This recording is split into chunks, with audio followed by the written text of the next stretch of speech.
एक बार फिर से खुशामदीद नाजरीन। हमारी गुफ्तगू हो रही है गोशे गयूर में जनाब राम पुनियानी साहब से। राम पुनियानी साहब हमें बता रहे थे कि कंज्यूमरिज्म, ये कमर्शियलिज्म, क्रॉस कमर्शियलिज्म भी एक वजह बन रही है कि लोग जो है असली मुद्दों की तरफ, यानी असल दुखते हुए मामलात मसाइल की तरफ जो है ज्यादा जहन लड़ाने के बजाय ऐसे मामलात में उलझ के रह जा रहे हैं कि किस तरह से करियर को बढ़ाया जाए, किस तरह वो किया जाए। तो अपने आप में वो एक चीज दुरुस्त हो सकती है, लेकिन साथ ही साथ उसकी कुछ हदें भी होनी चाहिए। मैं राम पुनिया इसी बात को आगे बढ़ाते हुए राम पुनियानी साहब से यह पूछना चाहता हूं कि ये जो एक नया फेनोमेना जो बड़ा एक बड़े राक्षस की तरह हमारे सामने अब खड़ा हुआ नजर आता है, वो फेनोमेना को मैं कहूंगा कि the state, temple and corporate complex. जी जी जी जी अब जो है मंदिर के नाम पर और जो है स्टेट के नाम पर कुछ ऐसी चीजें हो रही हैं जो अवाम की दुश्मन है और वो कॉर्पोरेट को फायदा पहुंचा रही हैं, और कॉर्पोरेट जो है ऐसी ताकतों को सपोर्ट कर रहे हैं जो उनको स्ट्रेंथ दे सकते हैं, जो उनको जो है और सिक्योरिटी दे सकते हैं, जिसके अंदर अवाम भले ही बेघर हो जाएं, भले ही डिस्प्लेस हो जाएं, भले ही उनके जो है लैंड्स पूरे इनंडेट हो जाएं या डिवास्टेट हो जाएं, कुछ भी हो जाए। तो इस पर कुछ बताइए सर कि आखिर ये गवर्नमेंट आखिर चाह रही क्या है, किस तरह से इसका सुधार हो सकता है? ये देखिए, जो गवर्नमेंट है इसकी भी एक लिमिटेशन ऐसी रहती है जी कि जो बड़े इंडस्ट्रियल हाउसेस रहते हैं जी, उनका बहुत बड़ा वजन रहता है सरकार के ऊपर और जी, बाकी सब चीज़ों के ऊपर। जी जी तो कुछ तो ये कॉरपोरेट हाउसेस जो दुनिया भर में ग्लोबलाइजेशन जिसे हम कहते हैं, जी, तो ग्लोबलाइजेशन और कॉरपोरेट्स का बहुत प्रेशर है गवर्नमेंट पे। जी, और 1991 के बाद जो इन्होंने लिबरलाइजेशन पॉलिसी लाई, उसमें कुछ तो ज़रूरी था जी, पर कुछ वो सीमा के बाहर ले जाया जा रहा है। जी, और हमारी पॉलिसीज़ में देखिए, जैसे अभी गुजरात में कह रहे हैं कि डेवलपमेंट बहुत हो रहा है, जी, हमारी डेवलपमेंट की कंसेप्ट ही बदल गई। जी, जी हाँ, और गुजरात में आप देखेंगे मॉल बन रही हैं, सड़कें बन रही हैं, जी, पर वहाँ रेट ऑफ एम्प्लॉयमेंट ग्रोथ जी, वो गिर रहा है।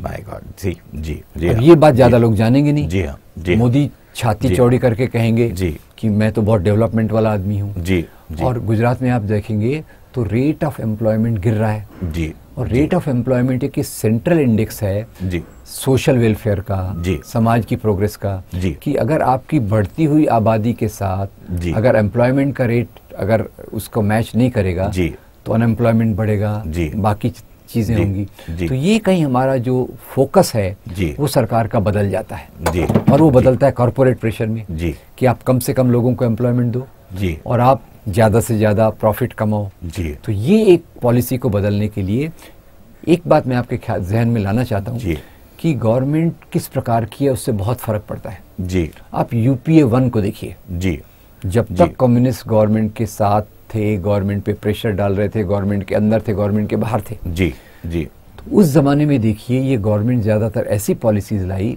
जी, जिसमें सोशल वेलफेयर है, जी, जिसमें रेट ऑफ एम्प्लॉयमेंट ग्रोथ ज्यादा है। जी, जब से उन लोगों ने विड्रॉ कर लिया, जी, मैं तो उनको भी दोष देता हूँ कि जी, वो विड्रॉ क्यों किए, जी, जी, उसके बाद वो भी गड्ढे में गए, जी हाँ, और उसके कारण फिर जो कॉरपोरेट टाइप प्रेशर है जी, बाकी पार्टियां इतनी फेस नहीं कर सकती। जी, जी, यहाँ जो भी हम कहें, सही, कम्युनिस्टों का एक जी, जो फोकस है जी हाँ, वो जी पीपल हाँ, ओरिएंटेड जी हाँ, लोगों की तरफ का फोकस है। जी, तो ये एक बैलेंस जो चाहिए, जी, एक तरफ से इंडस्ट्रियलाइजेशन और दूसरी तरफ से लोगों को एम्प्लॉयमेंट, लोगों की आर्थिक परिस्थिति, लोगों का वेलफेयर, जी, ये बैलेंस आज अगर हम नहीं रखेंगे जी, तो हम गिर जाएंगे। जी, क्योंकि कोई भी समाज अगर एक दिशा में, एक्सट्रीम दिशा में गया जी, तो वो समाज चल नहीं सकता। जी, ये जी, बैलेंस के लिए जी, इंडस्ट्रियल ग्रोथ हाँ, विथ सोशल वेलफेयर जी, विथ एम्प्लॉयमेंट, जी, ये तीन चीजों का कॉम्बिनेशन होना चाहिए। जी, और इसके उल्टा भी हो रहा है जी, कि एक प्रकार का उसका सबसे खराब उदाहरण देखेंगे तो मोदी के रूप में दिखता है। जी, इंडस्ट्रियलाइजेशन वो जी, जिसमें सबसे ज्यादा कमाता है इंडस्ट्रियलिस्ट, जी हाँ, जी हाँ, फुकट में जमीन लेता है जी हाँ, जी, और उसको कोई तकलीफ नहीं है। जी हाँ, दूसरी तरफ एम्प्लॉयमेंट का रेट गिरता है, जी, तीसरी तरफ सोशल वेलफेयर जाता है, जी, और चौथी तरफ जी, जो माइनॉरिटीज के लिए स्कीम्स हैं उनको बिल्कुल नजरअंदाज कर दिया जाता है। जी, तो ये मॉडल जी, जो जी, गुजरात मॉडल जिसको कहते हैं, जी, ये है गुजरात मॉडल। जी, और जी, खुदा न खास्ता जी, अगर गलती से जी, ये अगर कल कहीं बड़ी पोजीशन में आ गए जी, तो ये मॉडल हमारे देश का होने वाला जी, है, जिसमें न गरीबों के लिए कोई जगह होगी, जी, न माइनॉरिटीज के लिए कोई जगह होगी, जी, और यहाँ का जो इंडस्ट्रियलिस्ट है जी, वो बड़े एक दूसरे से साथ गले मिलेगा, अरे जी, वाह क्या गवर्नमेंट है, क्या एडमिनिस्ट्रेशन जी, है। तो जी, ये गलत रास्ते के ऊपर भी हमको नजर देनी चाहिए जी, कि आज के हालात में भी सरकार वो रास्ता ले सकती है जी जी कि आप इंडस्ट्रियलाइजेशन कीजिए, जी सोशल वेलफेयर रखिए, जी और इसमें जो लोगों को नौकरियां देने का चांस है जी, उसको ज्यादा से ज्यादा बढ़ाइए। जी अब जी, आप देखिए समाज में क्राइम क्यों बढ़ता है, जी नौजवान क्राइम के रास्ते पे क्यों जाएगा, जी, नौजवान एडिक्शन के रास्ते पे क्यों जाएगा, जी, क्योंकि उसको रास्ता नहीं मिलता, जी, कल चल के उसको कोई पहचान नहीं जी, है कि मैं क्लर्क हूँ जी, कि कहीं काम कर रहा हूँ। जी, वो जब पहचान नहीं मिलती जी, तो गलत रास्ते पे जाने वाले लोग आसान मिलते जी, हैं, और यही लोग कम्युनल फोर्सेस के फुट सोल्जर्स भी बनते हैं। जी हाउ ट्रू, जी हाँ जी एक तरफ वो क्रिमिनल रास्ते पे जाएंगे, जी, जी, दूसरी तरफ इन पॉलिटिशियंस के द्वारा, खासतौर से कम्युनल लोगों के द्वारा जी, उनके हस्तक बनेंगे। जी तो ये सब कॉम्बिनेशन काफी डेंजरस है, जी हाँ, और इस रास्ते पर जी। कभी हमें नहीं जाना चाहिए। सर, सुधार की कुछ सूरत नजर आ रही थी अन्ना हजारे साहब के मूवमेंट से, केजरीवाल और वो सारे ही लोग, लेकिन फिर ऐसा लगा कि अन्ना हजारे फिर वो चुप होकर रह गए। सही है कि फिर उन्होंने हाल ही में फिर आवाज उठाई और उन्होंने कहा कि मैं कम्युनल फोर्सेस को कभी भी सपोर्ट नहीं करूंगा, लेकिन वैसे मूवमेंट के ग्रोथ का क्या पोटेंशियल देखते हैं आप, क्या इम्कानात हैं? देखिए, अन्ना हजारे और केजरीवाल के अगर आप आंदोलन को देखिए जी तो इनके पहले जब जो शुरू हुआ था रामलीला और वो जब ग्राउंड्स पे हुआ था जी तो उसमें कम्युनल फोर्सेस बहुत बड़ी तादाद में थे। जी जी, ये मैं जी, आपको जानकारी अच्छा, दे दूं जी कि वो इसका पूरा बैकबोन कम्युनल फोर्सेस द्वारा चल रहा था। अच्छा, जी जी और करप्शन तो बहुत खराब चीज है जी जी और इनका पूरा फोकस था गवर्नमेंट के करप्शन पे, जी एक पार्टी के करप्शन पे। जी जी, आप देखिए एक पार्टी के, जी हाँ, एक पार्टी जी, के करप्शन जी पे। अब आप जिधर भी देखिए जो पार्टी पावर में रहती है जी, वो पार्टी करप्ट होती है। जी अगर ऊपर वाला करप्शन नहीं करता तो साइड जी, में बराबर करप्शन चलता रहता है। जी फर्क सिर्फ यही है, कोई करप्शन दिखता है, जी, कोई करप्शन नहीं दिखता। जी करप्शन का संबंध पावर से है। जी वो जो अंग्रेजी का शब्द जी, है, पावर करप्ट्स, जी, एब्सोल्यूट पावर करप्ट्स एब्सोल्यूटली, जी, यानी जो जहां पावर रहता है जी, वहां करप्शन आ जाता है। जी, तो सवाल ये है, करप्शन को रियली निकालने के लिए जी, एक ये जो पावर का डिसेंट्रलाइजेशन, जी, पावर का विकेंद्रीकरण, जी, जहां लोगों को ज्यादा से ज्यादा एम्पावर किया जाए, और उसका एक बड़ा हथियार जो हमको पहले मिला अभी जी, लोगों के स्ट्रगल के माध्यम से, जी, वो था राइट टू इंफॉर्मेशन। जी, राइट टू इंफॉर्मेशन जी, बात जी, लगती है कि बहुत छोटी है, पर आपको मैं बता दूं जी, कि राइट टू इंफॉर्मेशन करने वाले कितने एक्टिविस्ट लोगों को जी, लोगों ने मार दिया। जी हाँ, बेशक और होता है। राइट टू इंफॉर्मेशन का रास्ता थोड़ा स्लो है, जी पर जी ये एक सटीक रास्ता है जी, जिससे कल चल करके आप जी, इस सोसाइटी से करप्शन को निकाल सकते हैं। जी एक सेंसेशनल आप फास्ट कर रहे हैं, जी, 10 दिन खाना नहीं खा रहे, जी, पीछे तंबू में जाके क्या कर रहे हैं जी, पता नहीं, सामने आके पानी पी रहे हैं, जी, फिर वो एक पूरा सब नाटक जी, चल रहा है, जी, इससे करप्शन नहीं जाएगा।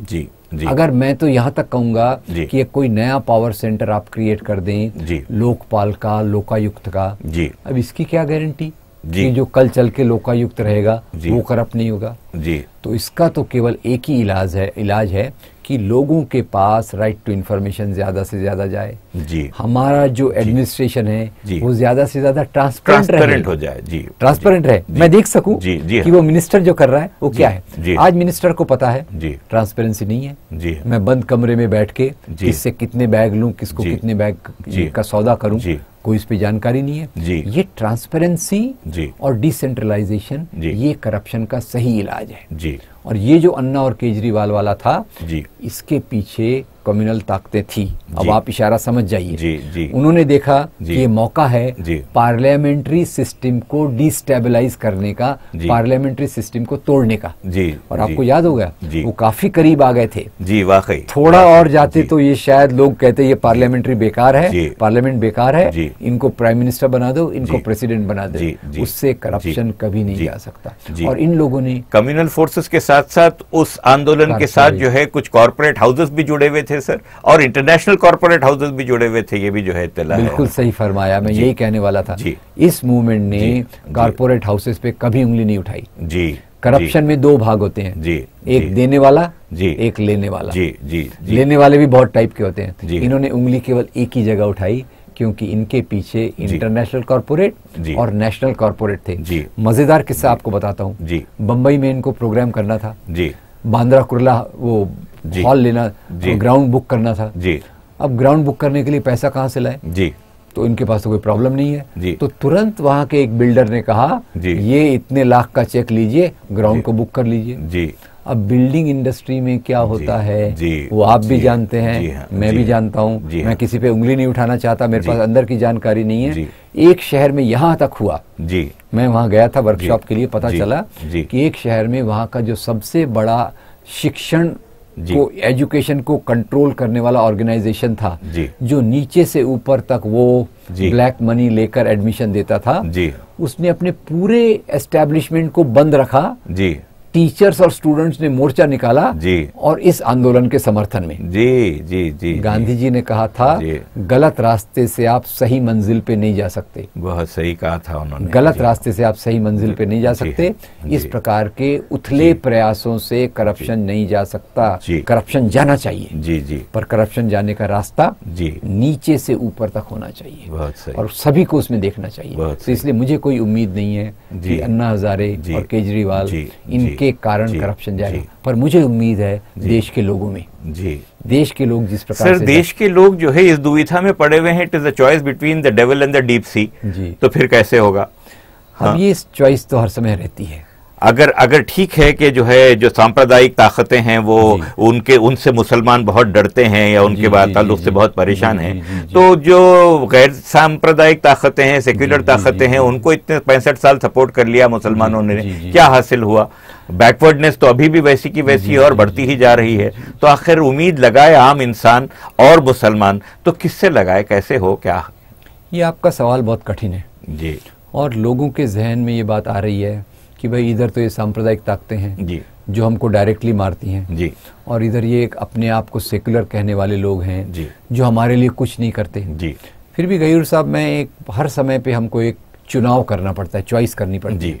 जी, एक तरफ तो वो पार्टी है जो सांप्रदायिक संगठन आरएसएस का बच्चा है, जी, आरएसएस यहाँ हिंदू राष्ट्र लाना चाहता है जी, और उसके माध्यम से वो प्रोपोगेंडा करवाता है, नफरत फैलाता है, जिसके कारण बाद में दंगे होते हैं, पोलराइजेशन होता है और बाकी सब चीज़ें होती हैं। तो दूसरी तरफ वो लोग हैं जो इतने ईमानदार नहीं हैं जो वो कहते हैं, ये बात बिल्कुल सही है। जी, पर फ़र्क ये है, फ़र्क मैं आपको इतना बताना चाहता हूँ कि ये जो इतने सेक्युलर रास्ते पर नहीं चलते, अवसरवादी हैं, अपॉर्चुनिस्ट हैं, कॉम्प्रोमाइज़ करते हैं, फ़र्क ये है कि इधर की सांप्रदायिक ताकतों का प्रोग्राम है हिंदू राष्ट्र लाना, कम्युनलिज्म लाना। जी, इधर की जो ताकतें हैं वो बेईमान हैं जी, और वो अपॉर्चुनिस्ट हैं। ये एक प्रैग्मेटिक तरीके से, प्रैग्मेटिक को आप उर्दू में बता देंगे, प्रैग्मेटिक तरीके से कम्युनलिज्म का इस्तेमाल करते हैं। तो मैं आपसे ये निवेदन करना चाहता हूँ, आपके माध्यम से लोगों को निवेदन करना चाहता हूँ कि आप इनके बीच में चॉइस कर सकते हैं कि इनके बीच में बेहतर कौन है।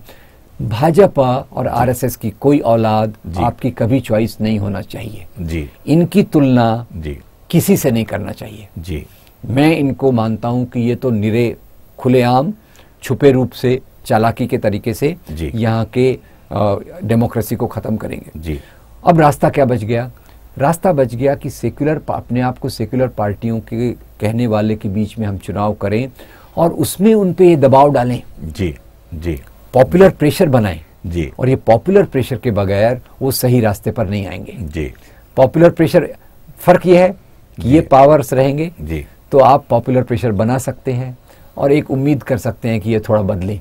और अगर कम्युनल ताकतें रहेंगी तो आप पॉपुलर प्रेशर बना ही नहीं सकेंगे। बहुत सही। जी, आप याद रखिए, बिल्कुल फैशिस्टिक मैनर में डील करेंगे, फैशिस्टिक मैनर में डील करेंगे। 2004 के जब चुनाव हुए थे, जी, सब लोगों को लग रहा था कि बीजेपी बड़े तादाद में आने वाली है। जी, और उस समय सेक्युलर जो कार्यकर्ता, हमारे से बड़े, हम जैसे बड़े छोटे का सवाल नहीं है, जी, हमको लगा था कि अगर ये सरकार फिर से आ गई तो हमको अपना बोरिया बिस्तरा उठाना पड़ेगा। जी, ये बात मैं आपको बता सकता हूँ। और इतना याद रखिए, एनडीए के 6 साल के रूल में जी, जितना ह्यूमन राइट्स का वायलेशन हुआ, जी, वो कभी नहीं हुआ था।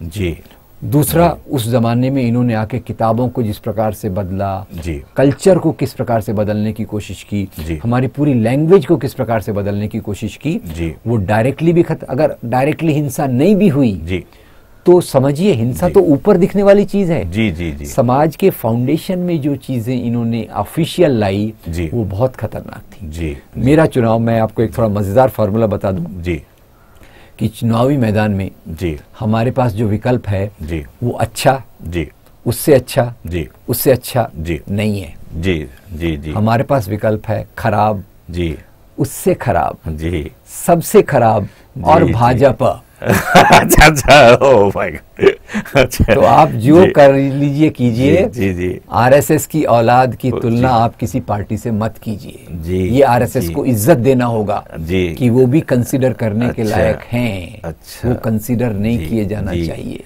क्योंकि हम डेमोक्रेसी चाहते हैं, वो डेमोक्रेसी के खिलाफ है।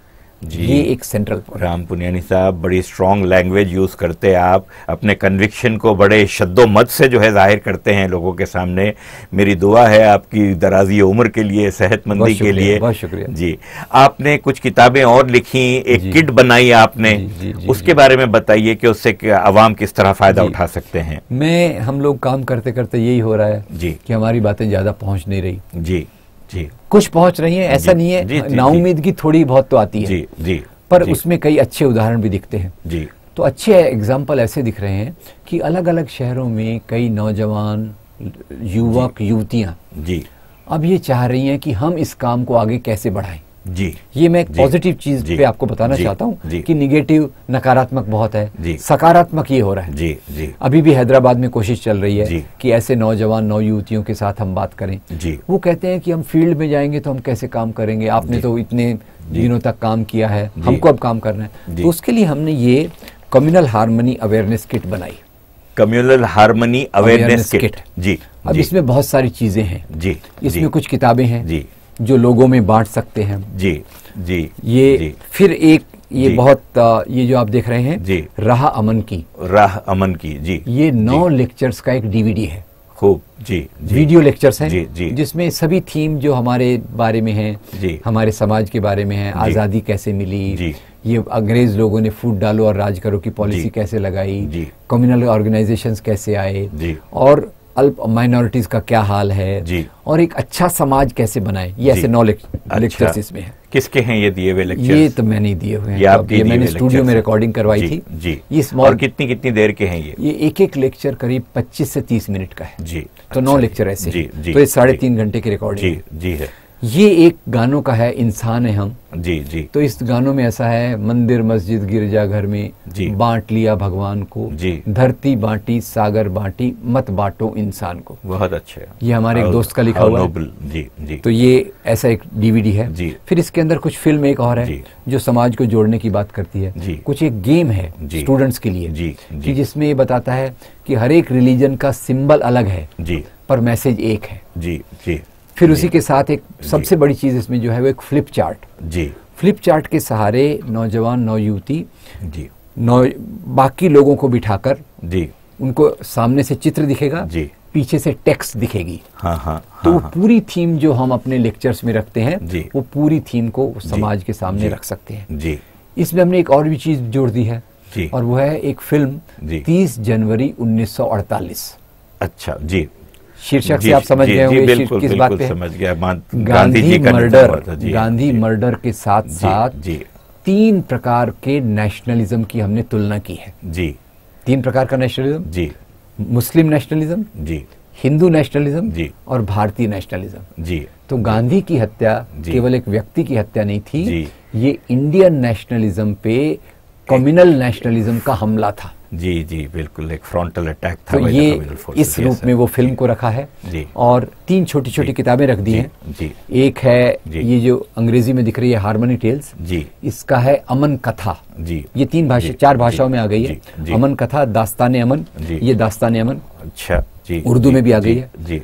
अमन कथा एक किताब ये है। दूसरी मुझे लगा कि आज जिस चीज की लोगों को जानकारी चाहिए वो है गांधी कथा जी। गांधी का धर्म के बारे में समझ क्या थी जी, राष्ट्रवाद के बारे में समझ की थी जी, वो धर्म और राष्ट्रवाद को क्यों नहीं मिलाते थे जी, दूसरी वो जी। और तीसरी इसमें किताब है अम्बेडकर कथा जी। अब मैंने अम्बेडकर जी को इसलिए लिया कि वो हमारे कॉन्स्टिट्यूशन के ड्राफ्टिंग कमेटी के चेयरमैन थे जी, और उसके रूप में उन्होंने जो लिबर्टी, इक्वालिटी, फ्रेटर्निटी, धर्म के ऊपर उठकर, जाति के ऊपर उठकर पुरुष और महिला की समानता की जो बात की, उसके लिए मैंने अंबेडकर कथा, ये 3 कथा उसमें रखी है। तो इसके हिसाब से ये नए कई शहरों में इसका बहुत रिस्पॉन्स मिल रहा है। मैंने आपको बहुत सारी निगेटिव बातें बताई, पॉजिटिव बात यह है कि लोग इस किट के माध्यम से आगे काम करने का एक संकल्प ले रहे हैं, एक डिटर्मिनेशन ले रहे हैं। और यहाँ भी कल मैं 6 दिन से हूँ, तो यहाँ भी बहुत सारे लोगों ने इस किट को सराहा है और कहा हमको चाहिए क्योंकि हमें ये काम करना है। तो मैं एक पॉजिटिव चीज पर मुझे थोड़ी खुशी भी है कि इस प्रकार की चीजों को लोग सराह रहे हैं और निश्चित रूप से ये पॉजिटिव मैसेज, सकारात्मक संदेश समाज में जाएगा। जी, बहुत अच्छी बात है सर, बहुत अच्छी बात है। हमारा भी काम है, हम भी इसको पुश करने की ज़्यादा से ज़्यादा कोशिश करेंगे। जो स्कूल्स हमारी बात सुनते हैं, उन स्कूल्स में इसको इंट्रोड्यूस कराने की हमारी कोशिश रहेगी। और सर, ये राइट टू फूड, ये फूड बिल लेकर आई है गवर्नमेंट, इसके ताल्लुक से आप कैसे देखते हैं उसको, कि क्या सही मानों में हेल्प करेगी?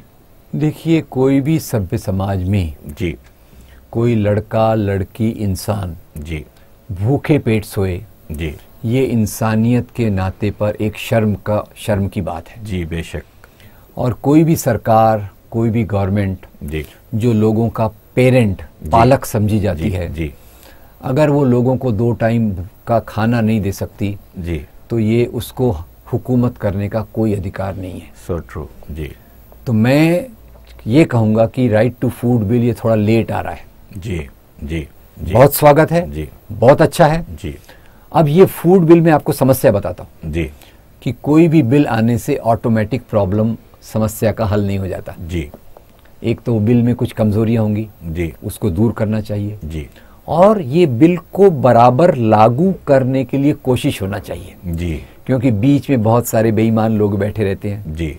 कौन ट्रक के ट्रक अनाज खा जाएगा, कौन इसको ये कर लेगा। इसका एक मॉनिटरिंग सिस्टम स्ट्रांग होना चाहिए, जिसमें एनजीओ, रूलिंग पार्टी के कार्यकर्ताओं का इवैल्यूएशन, मूल्यांकन इसी बात पे होना चाहिए कि आप सरकार की स्कीम्स को कितनी ईमानदारी से लागू करवा रहे हैं। ये मैं हर एक रूलिंग पार्टी को एक मैसेज देना चाहता हूं कि आप अच्छे बिल्स लाते हैं, वो काफी नहीं है। अच्छे बिल जरूरी हैं, चाहिए, पर उनका अमल करना, उनका पालन करना, ये भी जिम्मेदारी आपकी है। वो सरकारी मशीनरी के साथ आपका मॉनिटरिंग मैकेनिज्म, ऐसे लोग आप पैदा कीजिए जो इसको बराबर देखें कि ईमानदारी से जिसका उस खाने पे हक है, उस पेट तक ये खाना पहुंचना चाहिए, इसको आप इंश्योर कीजिए। एक आखिरी सवाल आपसे, अपनी ऑर्गेनाइजेशंस का थोड़ा सा तारुफ दीजिए कि क्या कर रही हैं? जी, देखिए, मेरी ऑर्गेनाइजेशंस तो मैं एक्चुअली हर एक इंसानियत के लिए काम करने वाले ऑर्गेनाइजेशन से अपने आप को जोड़ के मानता हूँ। ये मैं मानता हूँ, उनकी जो भी राय हो। पर मुख्य रूप से मैं 2-3 संगठन के साथ काम करता हूँ। बाकी हर एक संगठन जहाँ भी मुझे कोई न्योता आता है, जहाँ भी वो चाहते हैं कि आप आके हमारी मदद कीजिए, मैं एक पैर पे तैयार रहता हूँ। उसकी एक ही कंडीशन रहती है कि उनका काम ईमानदार हो और एक संदेश जाए। अभी मैं हैदराबाद में आया हूँ, एक यूनिवर्सिटी में 16 लेक्चर का कोर्स कर रहा हूँ। बहुत अच्छा। इसलिए कि वो जो 80-70 नौजवान हैं क्लास में, वो इस बात को गहराई से समझे। ये एक तो जनरल बात हो गई। विशेष रूप से मैं 3 संगठन के साथ ज्यादा जुड़ा हूँ। एक तो असगर अली इंजीनियर साहब, उनको मैं श्रद्धांजलि पे करते हुए, उन्होंने जो संगठन बनाया था centre for study of society and secularism, मैं उसके साथ जुड़ा हूँ। उसके लिए फिर मैं कार्यशालाएं और लेक्चर्स उसमें जुड़ता हूँ। दूसरा एक संगठन दिल्ली में है, शबनम हाशमी जी उसमें सेक्रेटरी हैं, मैं भी उसमें हूँ, उसका नाम है अनहद। जी हाँ। सो अनहद के माध्यम से भी हम पॉलिटिकल ट्रेनिंग, राजनीतिक कैंपेन, अल्पसंख्यकों के अधिकार, बड़ा काम है अनहद का, हम जानते हैं। तो उसके साथ भी मैं थोड़ा बहुत जुड़ता रहता हूँ। और तीसरा हम कोशिश कर रहे हैं कि मिलकर जो लोग सेक्युलरिज्म को अब लोग बदनाम करना चाहते हैं, वो बात अलग है, पर सेक्युलरिज्म, गांधी का सेक्युलरिज्म, मौलाना अबुल कलाम आजाद का सेक्युलरिज्म, इस आधार पे जो काम करना चाहते हैं, नेहरू जी का सेक्युलरिज्म, बिल्कुल सही फरमाया आपने। ये सेक्युलरिज्म जो है, इसके आधार पे जो दुनिया भर में ग्रुप काम करना चाहते हैं, उनका एक नेशनल फोरम, राष्ट्रीय प्लेटफॉर्म बने, all India secular forum. Wonderful. तो उसके लिए मैं एक न्यूज़लेटर निकालता हूँ, लोगों से कांटेक्ट रखता हूँ। और मेरे दोस्त इरफान इंजीनियर जो असगर अली साहब के बेटे हैं, वो हम लोग कंधे से कंधा मिलाकर हमारा काम चलता है। उन्होंने फेसबुक पे एक पेज बनाया हुआ है ऑल इंडिया सेकुलर फोरम का, उसको वो रन करते हैं। न्यूज़लेटर को मैं रन करता हूँ। तो ऐसा मिल के हम लोग ऑल इंडिया सेकुलर फोरम खड़ा करने की कोशिश करें। हमारी बेहतरीन तमन्नाएं आपके साथ हैं, हमारी नेक तमन्नाएं आपके साथ हैं, हमारी दुआएं आपके साथ हैं सर, आपकी ऑर्गेनाइजेशन के साथ हमारी दुआएं हैं। हमारी कोशिश होगी कि हम ज़्यादा से ज़्यादा लोगों को आपकी जो है ऑर्गेनाइजेशन के साथ जोड़ने की कोशिश करें। और वैसे एज अ फुट सोल्जर आप हम पे भी काउंट कर सकते हैं कि जब चाहें हम पे कॉल इन करें। और बेहद शुक्रिया आपका गोशे गयूर में तशरीफ़ लाने का एक बार फिर से, और मैं सबकी तरफ से आपका शुक्रिया अदा करते हुए हमारे नाजरीन से विदा लेता हूँ। अगले वक्त तक के लिए खुदा हाफिज़, आदाब।